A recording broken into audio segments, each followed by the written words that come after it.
ദൈവത്തിന് സ്തുതി. പ്രഭാതകിരണത്തിലേക്ക് സ്നേഹവന്ദനം. ഭാഗം 1880. ഇന്ന് ഫെബ്രുവരി മാസം 22-ാം തീയതി, 53-ാമത്തെ ദിവസത്തിലെത്തി.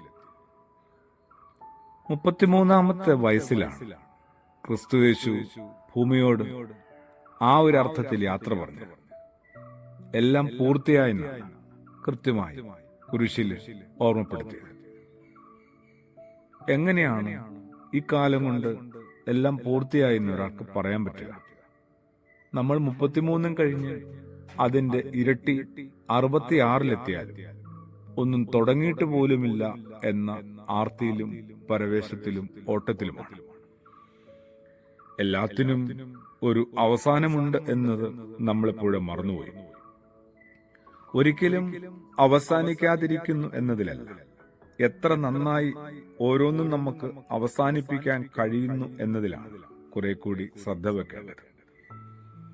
തുടക്കത്തേക്കാൾ കൃത്യതയോടെയും കണിശതയോടെയും ചെയ്യേണ്ടതാണ് പൂർത്തിയാക്കലുകൾ. എത്ര പൂർണ്ണചന്ദ്രന്മാരെ കണ്ടു എന്നതിനേക്കാളും എത്ര അർത്ഥപൂർണമായി നമ്മൾ ജീവിച്ചു എന്നതിലാണ് യഥാർത്ഥ ഗുണനിലവാരം അടങ്ങിയിട്ടുള്ളത്. ഒരു പാട്ട്, അത് മനോഹരമാണ്. നമുക്കത് എത്ര തവണ തുടർച്ചയായിട്ട് കേട്ടുകൊണ്ടിരിക്കാൻ പറ്റും. ഒരു പുസ്തകം അതിശ്രേഷ്ഠമാണ്, അതിഗഹനമാണ്. എത്ര തവണ നമുക്കത് വായിച്ചുകൊണ്ടേയിരിക്കാൻ പറ്റും. അതിനൊരു പരിധിയുണ്ട് കേട്ടോ. ഈ പരിധിയിലാണ് ശരിക്കും പരമാനന്ദം അടങ്ങിയിട്ടുള്ളത്. ആനന്ദത്തെക്കാളും അപ്പുറത്തുള്ളതാണ് പരമാനന്ദം. അങ്ങനെയാണ് ഭാരതീയ ഉപനിഷത്തുകൾ പറയുന്നത്. എല്ലാം അതർഹിക്കുന്ന സമയത്തിനുള്ളിൽ അവസാനിപ്പിക്കുകയും വേണം. ഒരിക്കൽ ഒരിടത്ത് അവസാനിക്കും എന്നതാണ് എല്ലാ തുടക്കങ്ങളുടെയും ഒരു ഭംഗി. നമ്മൾ പലപ്പോഴും അത് മനസ്സിലാക്കാതെ പോകുന്നു എന്നത് നമ്മുടെ ജീവിതത്തിന്റെ അഴക് നഷ്ടപ്പെടുത്തുന്ന ഒരു കാര്യമാണ്.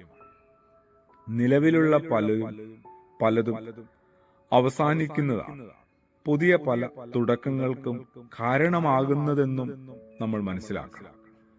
ഒന്നിനും ഒരവസാനവുമില്ലായിരുന്നെങ്കിൽ ഒരു ദുരനുഭവത്തിൽ നിന്നും ആരും ഒരിക്കലും കരകയറില്ല. പകൽ തീരാതെ എങ്ങനെയാണ് രാത്രി വരിക? അങ്ങനെയാണെങ്കിലല്ലേ രാത്രിയിൽ തെളിയുന്നവയെ നമുക്ക് കാണാനാവും. രാത്രി അവസാനിക്കുന്നില്ലെങ്കിലും പ്രപഞ്ചഘടന പോലും മാറി മാറി. വീണപൂവിനും കൊഴിഞ്ഞുപോയ ഇതളുകൾക്കും ചിലത് പറയാനുണ്ട്. എന്താണ്?